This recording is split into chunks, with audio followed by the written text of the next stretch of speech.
Can I build a hover tank in the style of Conflict 47 for under €20? And the answer is yes. Yes, you can. This Type 97 Japanese tank cost around €14. It's just slightly above the normal scale for Conflict 47 vehicles, but due to my chunky monkey fingers, ideal to show you what you could make if you pick, say, 172 scale. And those devious people have left the instructions in Japanese. Oh, hang on. No, there's English. English instructions. Lovely, but I don't need them. Because where we're going, we don't need instructions. Oh, no, come on, let's just get on with the build. So I have the kit laid out, ready. No instructions needed, as this is predominantly going to be a kit bash. Apologies to the hardcore model makers. I'm probably making cry right now with what I'm about to do. So that's the base of the build. I'm just going in blind, which means I'm going to pick out pieces I think I should fit in those gaps. And this piece is the easiest piece. It's the vent bit for the big empty gap in the middle of the tank. I then go about fixing the holes with the pieces that actually fit the holes. The first major change is I'm going to stick these exhaust pipe doohickeys onto the top of the tank. These side panels I'm leaving raised to give it a little spiciness and also to show some of the cool grating detail that's underneath it. The tank turret is built as normal. I was in two minds whether to add a man to the vehicle, but thought against it, played it safe basically. And I enclosed the top with the hatch. I added the rail, which was far more fiddly than it should have been to put on. Next it was time to put the turret onto the tank, but soon found out because I'd left the side panels up, it was preventing me from putting this on. So with a little brute force and ignorance, I eventually made it fit. Alright, off camera I may have made some little alterations to the top of the tank by snipping things off. So now it's time to make this tank hover. I made these pipes out of UV resin. If you follow the channel, I've already shown how to make these.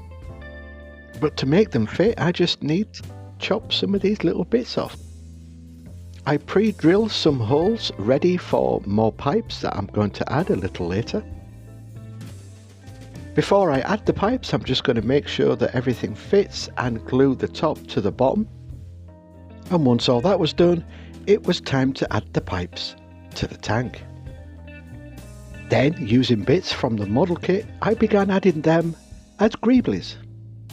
And while I do that, it's subscriber shout out time. It's my way of saying thank you to all my awesome subscribers who leave comments. Please keep them coming. I reply to all comments, as you know, and it really helps with the channel's engagement. If you're not a subscriber, it's free to do so. All you have to do is press that subscribe button, turn on or off notifications, but I usually post a new video every Sunday. By subscribing to the channel, it really makes what I do seem worth it. So go on, be a devil and subscribe. Thank you. Now all the pipes have been greebled up, I still felt it was missing something, and by chance the wheels from the model kit were the same size as the resin pipes. And so I just glued one of the wheels onto each of the pipes. I then broke out some greeblies one of my subscribers sent me last year to start bulking up the tank. Leave me a comment if you know what these parts were originally supposed to be for. Now apparently this green stuff putty has stopped production, so along with plastic straws, I best start trying to find alternatives very soon. But for this build, I'm using some of this to make pipes. I have the green stuff pipe roller, which after a little trial and error, I seem to have got the hang of now. I simply roll a pipe, let it ponder life for about 20 minutes so it's just starting to cure before I attach it to my model. That way, I'm not leaving lots of finger marks when I'm handling it. So while that putty slowly sets, it's time to add more greeblies. This time I'm adding 2 plasma rifles to the front of the tank. I've noticed in conflict... Oh, damn it. You didn't see that bit. I've noticed in conflict 47 vehicles, there's a lot of plasma weapons, laser weapons, stuff like that. So that's what I thought I'd do for this one. Then it was time to add the pipes. Since I wanted mine to look more of a prototype tank than battle ready, I went a bit overboard with the pipes. Plus it was a way I could hide my building sins with the bad gaps in certain areas by covering them up. But you know what I'm not covering up, and that's right, it's code word time. If you got here before skipping to the glamour shots, prove it by adding this code word to your comment. And the code word is foregoer. Don't forget to like and subscribe to the channel. Thank you very much. After the pipes were down, I then added some more little greeblies just to give it that finishing touch. Then I turned my attention to the underneath of the tank. Now these won't be in the glamour shots, but I just wanted to add them anyway. I'm adding some extra hover doodads. Next it was time for the primer, and I'm just going to do a matte black primer. Now I'm having problems with this airbrush at the moment, and I'm not sure if it's the brush or the compressor.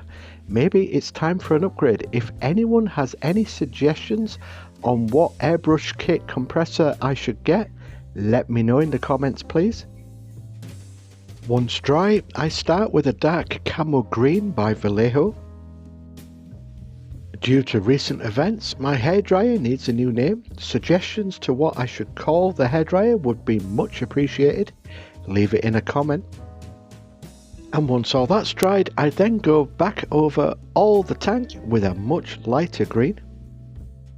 Next it's time to apply some transfers.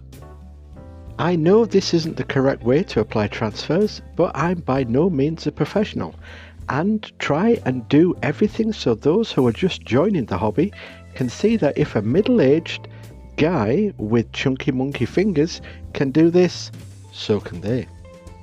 It takes a while, but I managed to get all the transfers that I wanted onto the tank.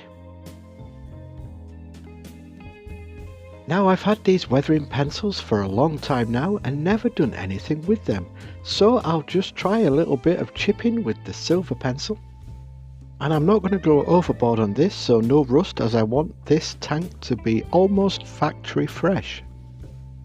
And then the last step is to add some colour to the plasma rifles, and then it's on to the glamour shots.